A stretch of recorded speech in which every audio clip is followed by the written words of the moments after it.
एक सीन में माधुरी को किस करते करते बेकाबू हो गए थे विनोद खन्ना। शूटिंग के बहाने माधुरी के साथ करी थी काफी अश्लील हरकत। डायरेक्टर के कट बोलने पर भी नहीं रुक रहे थे, लेकिन इसकी शूटिंग करने के बाद माधुरी दीक्षित बहुत पछताई थी और रोई भी थी। इतना ही नहीं, वह फिरोज खान के सामने इसे हटाने के लिए गिड़गिड़ाई भी थी, लेकिन सीन नहीं हटा था। कहा जाता है कि किसिंग सीन को करते वक्त विनोद खन्ना बेकाबू हो गए थे और माधुरी के होंठ को काट डाला था। बाद में विनोद खन्ना ने माधुरी से माफी भी मांगी थी, पर इस फिल्म में इंटीमेट सीन करने के लिए माधुरी की खूब आलोचना हुई थी। माधुरी दीक्षित और विनोद खन्ना के किसिंग सीन का ऐसा सच जिसे सुनकर आपके भी कान ठंडे पड़ जाएंगे। पर आखिर उस वक्त शूटिंग के बहाने सेट पर क्या क्या हुआ था, जानने के लिए बने रहिए वीडियो के अंत तक। दोस्तों, हिंदी फिल्मी जगत में धक धक गर्ल के नाम से जानी जाने वाली माधुरी दीक्षित को भला कौन नहीं जानता। देश से लेकर विदेश तक में माधुरी दीक्षित के लोग कायल है। मगर माधुरी का शुरुआती फिल्मी सफर कुछ खास नहीं था। हिंदी फिल्म जगत की उनकी पहली फिल्म फ्लॉप रही थी और इसके बाद तो माधुरी ने फैसला कर लिया था कि फिल्में तो ना हो पाएगी, इसीलिए अब तो पढ़ाई ही करनी है और कुछ और बन के दिखाना है। और पहली फिल्म के फ्लॉप हो जाने के बाद माधुरी दीक्षित ने वापस से अपनी पढ़ाई पर फोकस करना शुरू कर दिया था। माधुरी दीक्षित के माता पिता को उनके फिल्मी दुनिया में कदम रखने से काफी आपत्ति थी। 15 मई 1966 को मुंबई के ब्राह्मण परिवार में जन्मी माधुरी दीक्षित बचपन से ही डॉक्टर बनना चाहती थी, लेकिन किस्मत को ये मंजूर नहीं था। इसीलिए जब माधुरी दीक्षित महज 16 या 17 साल की हुई तो उस वक्त उन्हें एक फिल्म का ऑफर मिला था। माधुरी ने 12वीं के एग्जाम दिए थे और उस समय उनकी छुट्टियां पड़ गई थीं। इसी दौरान माधुरी को उनके जीवन की पहली फिल्म का ऑफर आ गया। माधुरी दीक्षित या फिर उनके परिवार का फिल्मी जगत से दूर दूर तक कोई नाता नहीं था, मगर फिर भी माधुरी को 12वीं कक्षा के एग्जाम देने के बाद से ही हिंदी फिल्मों के ऑफर आने लगे थे। एक इंटरव्यू में माधुरी दीक्षित ने अपनी पहली फिल्म का ऑफर जो उन्हें मिला था उसके बारे में जिक्र किया था। माधुरी ने बताया कि जब उन्होंने 12वीं के एग्जाम दिए तो उसके बाद की छुट्टियां पड़ने की वजह से वो घर पर खाली बैठी हुई थी। इन्हीं छुट्टियों में उन्हें राजश्री प्रोडक्शन से फिल्म अबोध के लिए ऑफर आ गया था। दरअसल फिल्म अबोध के लिए डायरेक्टर हिरेन नाग को एक मासूम चेहरे की तलाश थी। माधुरी दीक्षित अपने स्कूल में गेम्स और डांसिंग में हमेशा आगे रही थी। वहीं दूसरी ओर माधुरी दीक्षित की बड़ी बहन की एक दोस्त के पिता राजश्री प्रोडक्शन के साथ में जुड़े हुए थे, जिसके कारण डायरेक्टर हिरेन नाग को माधुरी के बारे में पता चल गया और उन्होंने अपनी फिल्म अबोध में माधुरी को काम करने का मौका दे दिया। अब आपको बता दें कि जब माधुरी दीक्षित को फिल्म अबोध में काम करने का मौका मिला तो माधुरी दीक्षित के पिता शंकर दीक्षित ने माधुरी को फिल्मों में काम करने के लिए मना कर दिया था। लेकिन बाद में उन्हें कई बार मनाने के बाद शंकर दीक्षित मान गए और फिर कहीं जाकर माधुरी दीक्षित फिल्म अबोध के लिए स्क्रीन टेस्ट देने के लिए चली गई।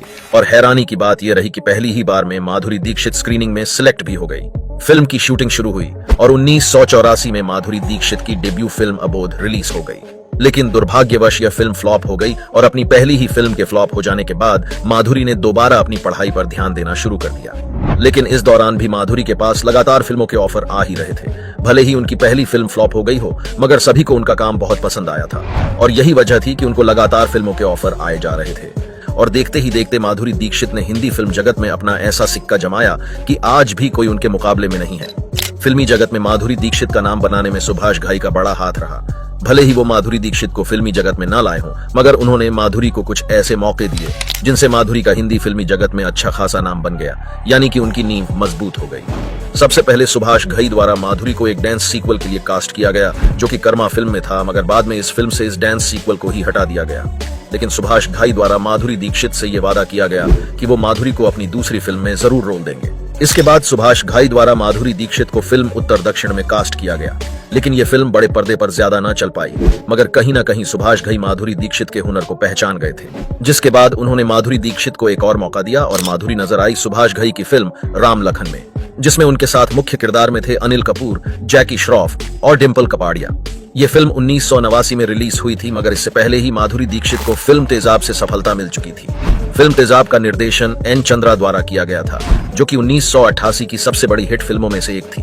फिल्म तेजाब से मिले स्टारडम से माधुरी दीक्षित लोगों के बीच में काफी ज्यादा पॉपुलर हो गई थी। इसी फिल्म के बाद से लोग माधुरी दीक्षित को जानने लगे थे और इस फिल्म में अनिल कपूर और माधुरी दीक्षित लीड रोल में थे और दोनों की जोड़ी को लोगों द्वारा पसंद किया जा रहा था। ये फिल्म जब रिलीज हुई तो उस वक्त माधुरी दीक्षित भारत में नहीं बल्कि अमेरिका में थी। दरअसल अमेरिका में माधुरी की बहन की शादी थी और इस दौरान उनके पास फोन आया कि उनकी फिल्म सुपरहिट हो गई। माधुरी यह खबर सुनकर बहुत ही ज्यादा खुश हुई और वो अमेरिका से वापस इंडिया आ गई। एयरपोर्ट से कार से वापस लौटते वक्त जब माधुरी दीक्षित की कार एक सिग्नल पर रुकी तो एक फूल बेच रहा बच्चा उनकी कार की ओर भागा भागा आया और माधुरी से कहने लगा कि वह मोहिनी है ना।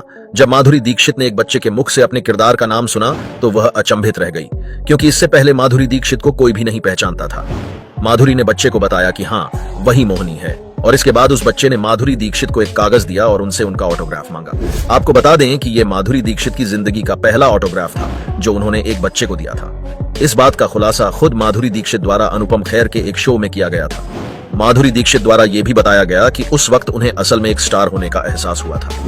1988 के बाद लगातार 2 हिट फिल्म देने के बाद 1990 में माधुरी दीक्षित की आमिर खान के साथ फिल्म आई दिल, और इस फिल्म में माधुरी दीक्षित एक अमीर लड़की का किरदार निभा रही थी और आमिर खान एक गरीब लड़के का। यह फिल्म भी बाकी 2 फिल्मों की तरह सुपरहिट रही और फिर मिली माधुरी दीक्षित के करियर को एक नई ऊंचाई। राजश्री प्रोडक्शन द्वारा माधुरी दीक्षित को फिल्म हम आपके हैं कौन के लिए कास्ट किया गया। 1994 में रिलीज हुई इस फिल्म में मुख्य भूमिका में माधुरी दीक्षित और सलमान खान थे। निशा की भूमिका निभा रही माधुरी दीक्षित को लोगों द्वारा खूब पसंद किया गया।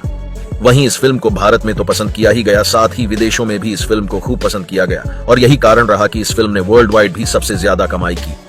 इस फिल्म ने इतनी कमाई की कि इसका रिकॉर्ड कई सालों तक कोई भी फिल्म नहीं तोड़ पाई। 90 के दशक में तो माधुरी दीक्षित का स्टारडम आसमान की ऊंचाइयों को छू रहा था। उन्होंने अपने फिल्मी सफर में कई हिट फिल्में दी हैं और इन हिट फिल्मों में से 17 फिल्मों में तो उन्होंने केवल अनिल कपूर के साथ ही की हैं, जिनकी जोड़ी दर्शकों को काफी पसंद आ रही थी। लेकिन एक समय ऐसा आया कि माधुरी एक फिल्म को लेकर काफी चर्चा में रही। उस फिल्म के एक किसिंग सीन को लेकर माधुरी को आज भी बहुत पछतावा होता है।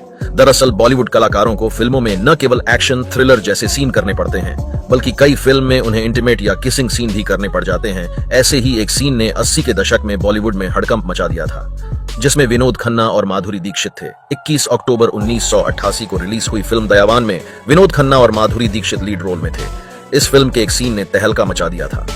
फिल्म की कहानी और गाने की जितनी चर्चा हुई, उससे ज्यादा विनोद और माधुरी के रोमांटिक सीन की बातें हुई थीं। फिरोज खान के निर्देशन में बनी यह फिल्म उस जमाने में खूब सुर्खियों में रही। माधुरी दीक्षित ने फिल्म दयावान में आज फिर तुम पर प्यार आया है सॉन्ग में विनोद खन्ना के साथ इंटीमेट सीन किए थे। उनके इस सीन को बॉलीवुड के हॉट किसिंग सीन में भी गिना जाता है, लेकिन इसकी शूटिंग करने के बाद माधुरी दीक्षित बहुत पछताई थी और रोई भी थी।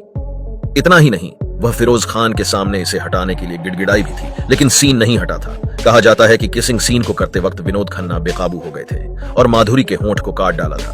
बाद में विनोद खन्ना ने माधुरी से माफी भी मांगी थी, पर इस फिल्म में इंटीमेट सीन करने के लिए माधुरी की खूब आलोचना हुई थी। एक इंटरव्यू के दौरान माधुरी ने कहा था कि फिल्म दयावान में उन्होंने जो किसिंग सीन किए उसका उन्हें आज भी पछतावा होता है। माधुरी ने कहा, जब मैं पीछे मुड़कर देखती हूँ तो मुझे लगता है कि उस समय मुझे कहना चाहिए था, नहीं मैं इसे नहीं करना चाहती, लेकिन तब मैं शायद ऐसा कहने में डर गई थी। तो दोस्तों, ये थी माधुरी दीक्षित के जीवन से जुड़ी अनसुनी बातें।